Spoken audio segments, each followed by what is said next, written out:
Good afternoon, everyone. My name is Maya Luria, and I am here today with Susan Smith.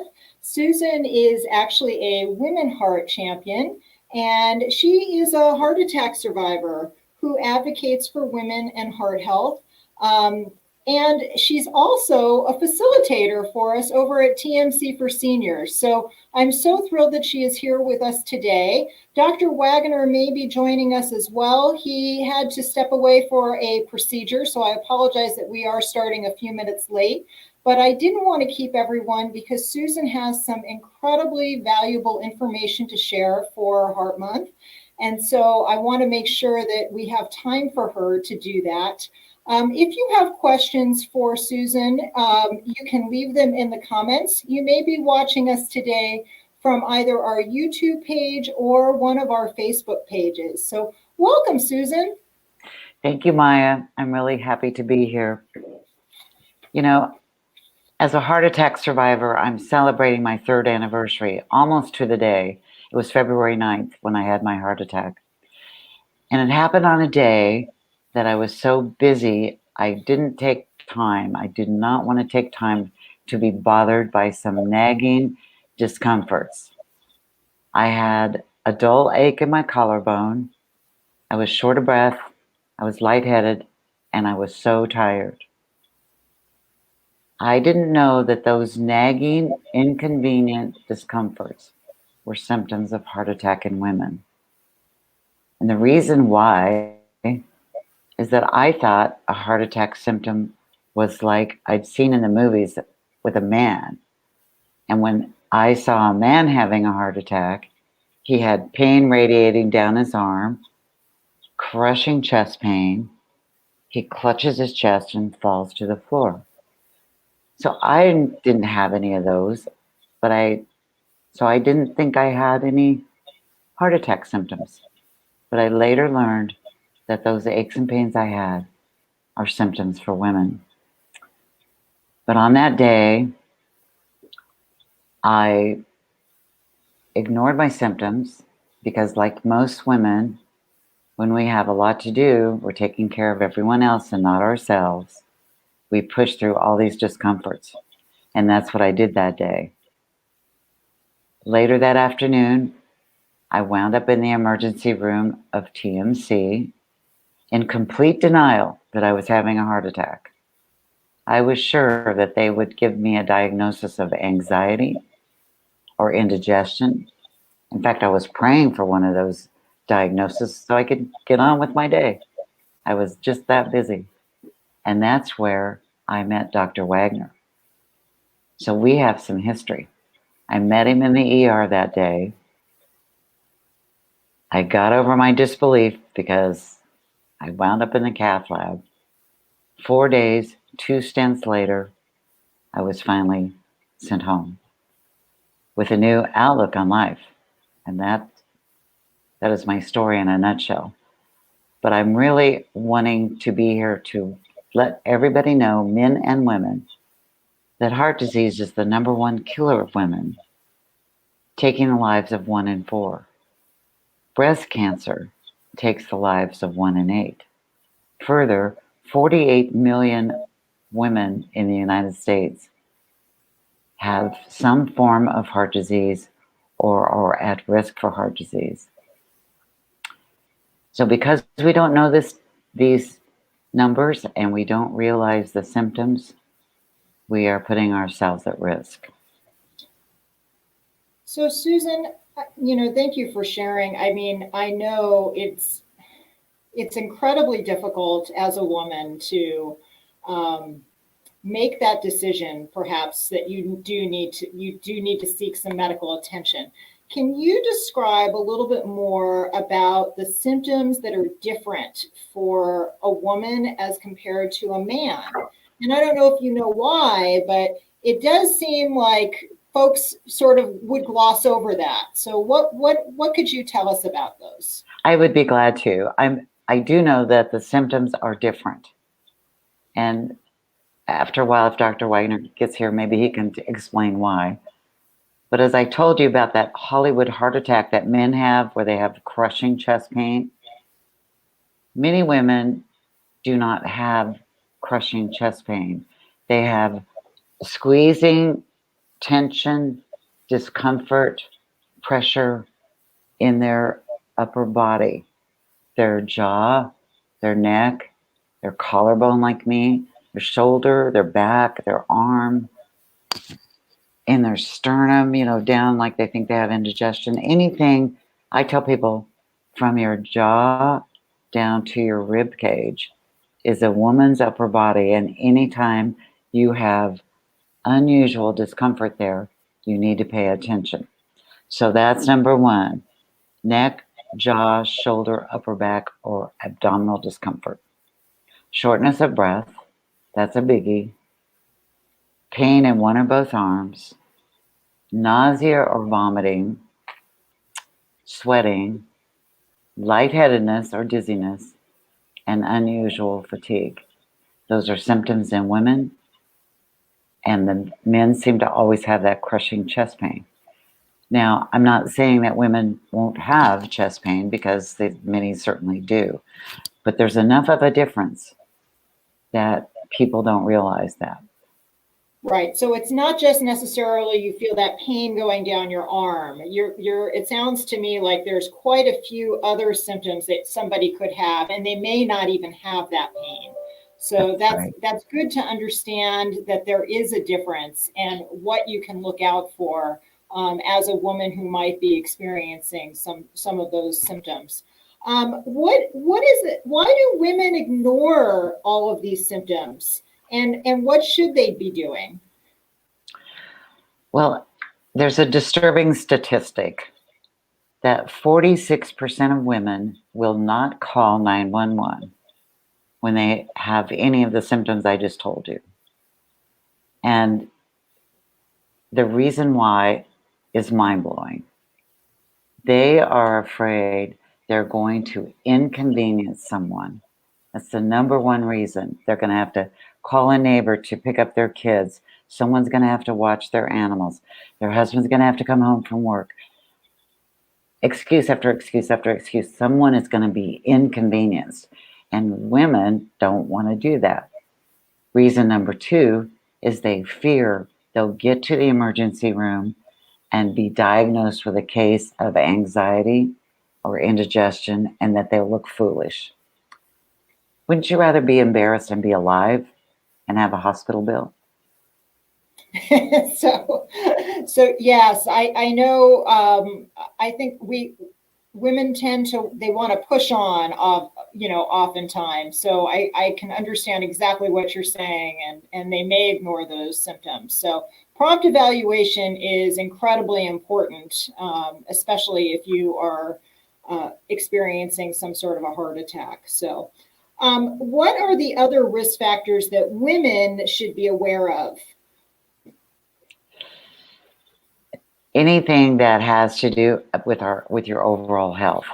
There's so many factors that have to do with your weight, your blood sugar. So the risk factors are these.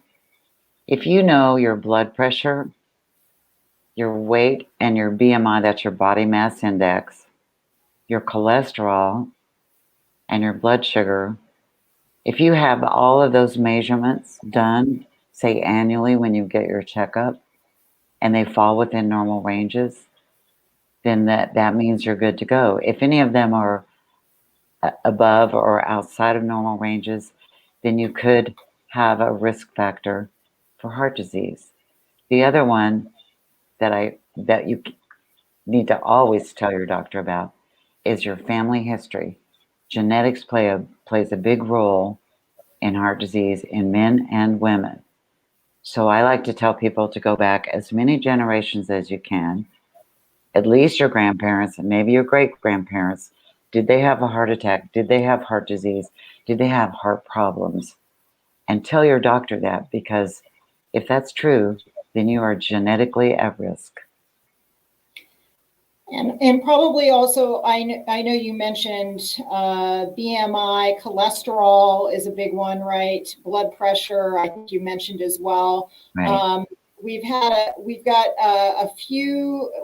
Do you know some things that maybe or what are you doing now? I guess let's maybe change that. What is it that you're doing now, Susan, because you've been at risk for heart disease? Have you made some changes in your lifestyle I have, that are helping?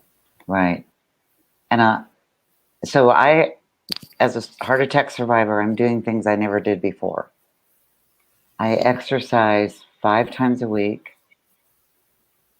I have to watch my sodium intake, just so many milligrams a day in your diet. You have to watch your fat intake because that affects your cholesterol. And then all these medications. Every heart patient I know has at least 2 or 3. Some have 8 or 9 or 10. I will go back to a couple other risk factors that I think are important. These are things that we should quit doing. Quit smoking, quit overeating, and just take charge. You need to take charge of your health in general. Really decide, this is the day I'm going to take charge of my health overall. Weight, heart health, and your spiritual health too. I had a couple of questions that have come in that I wanted to see if you would help to address as well. So when you first decided that you were going to go to the emergency room for what ended up being your heart attack, what was your main symptom that made you realize I need to go to the ER? Or did you have a family member that was actually the one that encouraged you to finally go? So those 4 little aches and pains that I described, the collarbone, shortness of breath, lightheadedness, and fatigue, this collarbone thing turned into pain. And I realized that something was wrong. And when I was going about my day, trying to accomplish all those errands on my to-do list, I realized that my legs didn't really want to move like they should. I felt like I was walking through molasses. And earlier in the day, when I tried to wash my hair, my arms didn't want to raise up and down. I now know that my heart wasn't pumping enough blood to all the places that needed the oxygen to make them work. So my husband is the one that took me the 2 blocks to TMC. Okay, so it's always good to have somebody that's watching out for you. I know, Right. and sometimes we do need that little push. So incredibly important. Now, after you had your heart attack and you had your procedures done, what about cardiac rehab? Was that something that you were involved with? I have to say, I believe cardiac rehab is the most important part of recovery for any heart attack patient. Your heart has just been through tremendous trauma and it needs to get strong again. And cardiac rehab is a prescription that's given to you. It should come right when you're in the hospital, but if not, be sure that you receive this prescription to get it. And it's for 36 sessions of monitored exercise. So you're in a hospital setting, you're wired up to a computer, you have sensors all over your body, and they can watch everything you're doing, and they select a specific exercise routine for you so that your heart can get stronger, your body can get stronger. It's very, very important. Always do it. And what are you doing? You had your heart attack a couple of years ago now. So what do you do now? Are you doing some exercises at home? Do you have a specific type of home workout that you are following now, Susan? Oh, I wish I could say yes. But, yeah, before COVID, I did have a personal trainer that I saw once a week, and we did Pilates for an hour on Pilates equipment.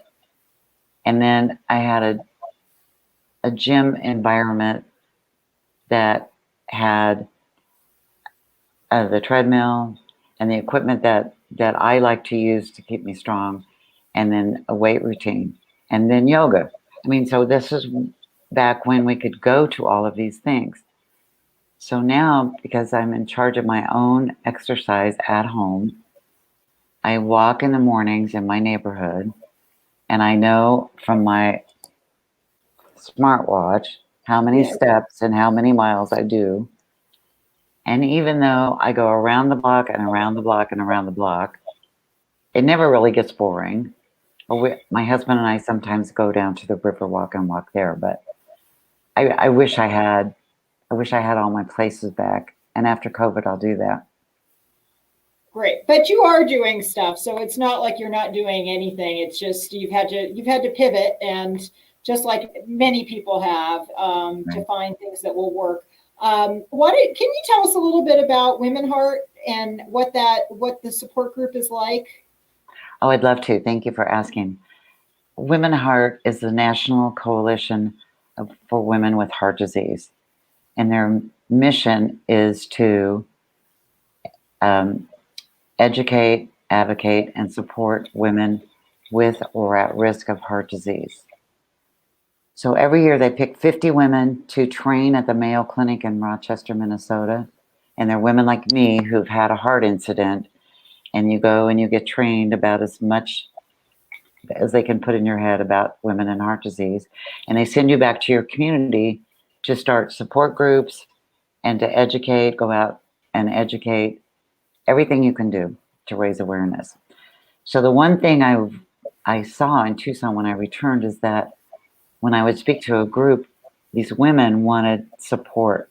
So thanks to TMC, the Senior Center, and Maya, we were able to start one before COVID. And we had speakers, and the women came, and we had a support group like you might imagine. After COVID, I think it was only a month or two that we lost, and we got on Zoom and we started having our meetings virtually. But we welcome women who are coping with heart disease or recovering from heart disease. And what I know personally and what I hear from the women there is that there's no substitute for talking with a person that looks like you and has had an experience like you, and you can talk about things and get support that's different than your doctor or your spouse or your kids. It's just so important to do. And we meet monthly on the fourth Wednesday of the month at 2 o'clock by Zoom. Thank you. And if anyone is interested in registering for that, you can certainly give us a call in our office, and we would be happy to help you with that registration. That number is 520-324-1960, and we can get you signed up for our February class. Now, somebody did ask, is power napping considered exercise? So, If it is, it's my favorite thing. I will tell you, thank you for bringing that up. Because as a heart survivor, I joined a club that I didn't really want to join, but I'm in there with a lot of other people. And the women that I know, we share this secret. And we say, do you have to take a nap every day? I go, yes, I do. And there's some stigma about sleeping in the day. I don't know what it is, but I think it's from growing up. And my dad said, what are you doing sleeping in the middle of the day? You better get up and go do your studies. Or, it just never really was the right thing to do. But your heart needs this rest so that you can finish your evening. And if you don't, you really pay the price. So I set my timer and I lay down and I sleep. I don't just lay down and rest. I sleep hard for an hour, and then I get up and I can finish the day. So power napping, I think I'd count that as good exercise. Good. And I think the other important thing that folks might want to know about the support group is your support group is a little bit different than some of the support groups that we offer here. Usually there's a time for sharing, and then there is oftentimes a speaker that comes and provides some additional education. And so far we've had anything from learning about prescriptions through the pharmacy, to a yoga session, which we had last month, which I know that everybody really enjoyed that. So every month it's a little bit different. So if that's something that is of interest to you, that's something, to consider as well, because it is a little less, doesn't have the same. It's not all just the talking, but all the components of it. Susan, is there anything else that you would want to share about your heart attack, or anything about, symptoms for women? Yes, I have a couple of things I want to say and I classify them as confessions. So here we go. On the day of my heart attack, I knew something was wrong, but like we said, I pushed through it, and now that fills me with regret, and I feel like had I done that differently, my life would be different now. The other thing that I would like to share is that after my heart attack, I was filled with some emotions that didn't feel very good to me. And I want for people, women and men, that when you experience these, they're normal. People come out filled with gratitude. Then they go to grieving because they grieve the life they lost. They're angry, they're bitter, why me? All these things. And so the support group is a good place to discuss those, but we may need further help.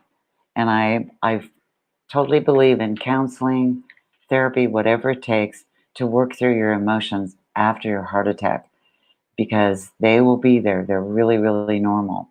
And I like to tell people that and just confess, I had them too. I was angry and I was bitter, and I was filled with grief, and then in the next moment I'd be filled with gratitude. And so it's a real up and down thing. Yes, and I know you do experience so many different feelings, and there's got to be so much confusion going on in somebody's head when they have any kind of a diagnosis. And so, Right. That, thank you for sharing that. It's common and normal for folks to have those types of feelings. That's right. Yeah, so thank you. Well, great. Oh, hold on. I might have a couple more questions that just came in. Yes. Um, how would life be different if you had gone to the ER sooner? Somebody asked. Okay, if I had gone to the ER sooner, I don't know. I think the outcome would have been the same. Just technically, I had a heart attack the day I arrived. I had another heart attack the next day in the hospital for another artery. So I wound up with 2 stents in 2 different cath procedures. I might have saved myself from wearing a life vest because my ejection fraction was so low they wouldn't let me go home without it. And your EF is the measurement of your blood flow from your right ventricle to your left ventricle. And if it's low, mine was 15, you cannot go out without this life vest. They like for it to be 55. So perhaps that number might have improved. I don't know. The change I That could have would be made really low. was very low. Yeah, it doesn't Yes. support life. So thank you for that question. It's thought provoking. I do know women, and I know this from my support group, that waited too long and they caused more damage to their heart that are that has subsequent consequences now. So that is a very good question to think about. No, that is, and that might change things for folks who are having these symptoms if they think about that in advance, because it can make a huge difference, I think, in your treatment. Right. Dr. Waggoner always says, time is muscle. Your heart is a muscle. It's about as big as your fist, and it's a muscle working 24/7. And time, the more time you take not taking care of it, can kill can kill or damage the muscle in your heart. So remember that. Yes, time is muscle. Thank you. Those are important words to live by. So that is all the questions I have for today. I want to thank you so much for jumping in, Susan. We're sorry that Dr. Waggoner wasn't able to join us. I do understand that he had an emergency procedure. If you have questions that we did not answer today, please feel free to give us a call in the office, and we will try to get those questions answered for you as well. And Susan, you always do a phenomenal job. I love that you're able to share your story and you advocate for women who are facing heart disease. So thank you again. Thank you for having me. And next, we'll get Dr. Waggoner another time, because it was going to be a big thrill for me to sit side by side with him and have him answer some questions. So maybe another time. And thank you, everybody. See you soon. Yeah. Thank Bye. you.